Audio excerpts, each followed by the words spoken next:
So I had another dream, and it was disturbing. It wasn't too graphic, but I felt like a perpetrator in my dream, or a person who was made to feel like a perpetrator in my dream. And obviously I can tell myself this is just a dream, and this was just a dream, but the events in my dream is sort of the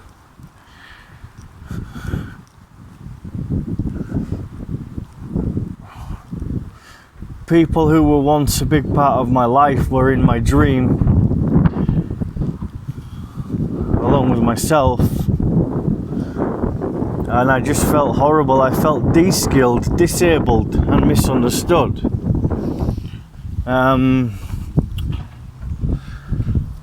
I was with my cousin who has the children, where there was a lot of life lessons in my life, and I'm going to be at a Wi-Fi stop soon. I'm going to probably use the Napoleon's casino Wi-Fi outside just to message Cypher, because I'm hopefully having a meeting with them today.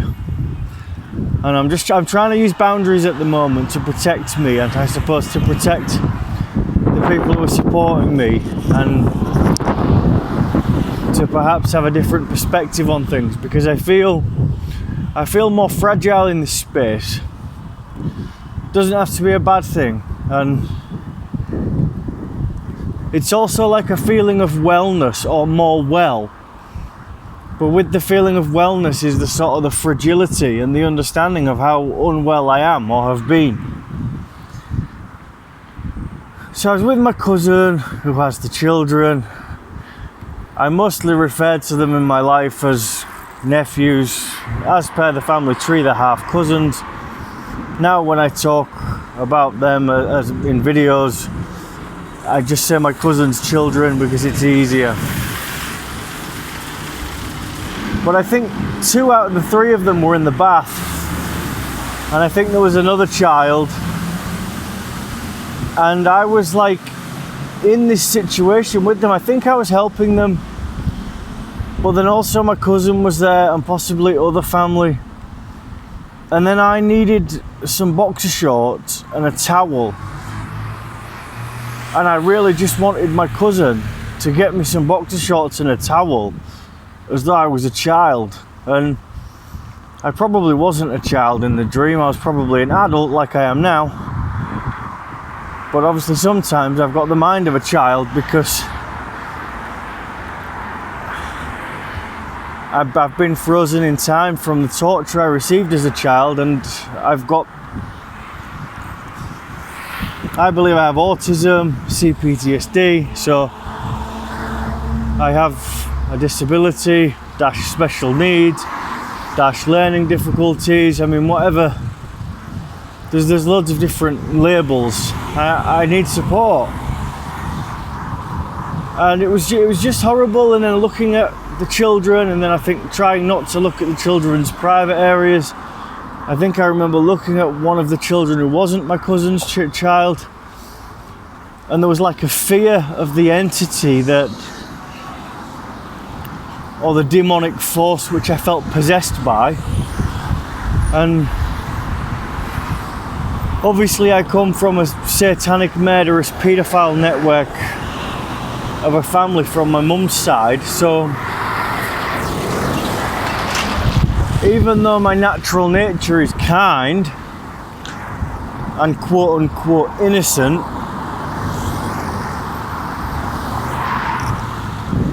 when I've been under the mind control of my family, it's just like an intense stare and much less control and insight over myself. I suppose you have to get over yourself when you're healing. And I think I just kept saying to my cousin, who I won't name in this video, I don't like this, I don't like this, I don't like this. And I think there was a bit of a standoff between us, and I don't know if she was nasty or angry with me, but there was certainly an undercurrent of intense energy between us. And then I woke up, and to the best of my knowledge, this was a dream in the afternoon, because I've gone back to sleep. I'm recovering from another arrest. This is going to be an individual video, I think. I still have some part 2 and 3 of another video to make.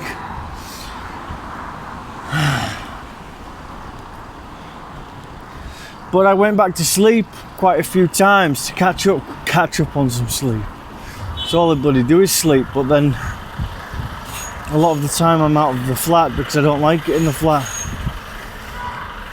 So I think, let's say roughly between 11:30 and 12:30 in the afternoon, I went back to sleep. I fell into this dream state with my cousin's children. I think there was another child and 2 of my cousin's children at bath times.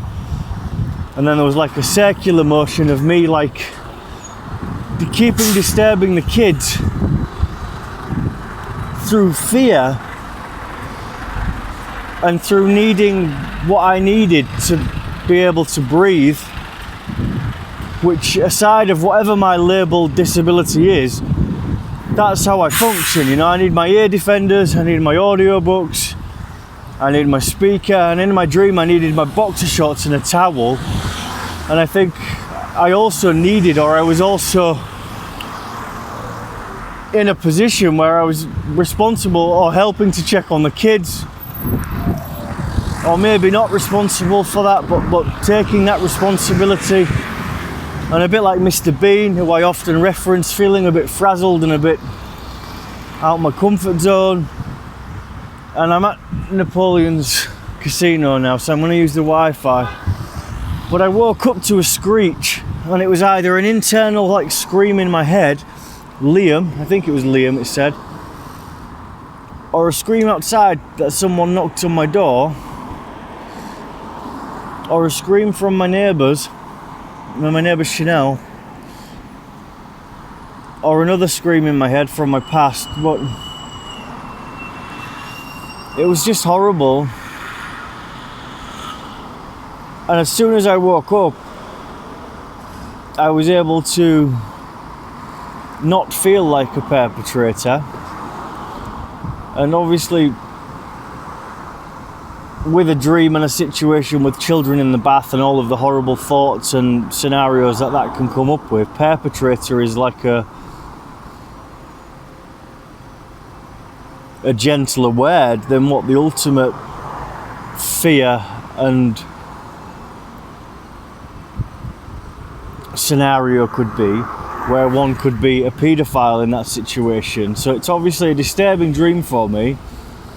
But then when I am out of the dream state, I realise I'm me, I'm Liam. I'm not a perpetrator or a paedophile, aside of any grey areas in my past and mind control from the network. I'm a kind person who's healing a hell. So waking up was better, but then I'm still settling from the horrendous dream and everything else I'm managing in my mind.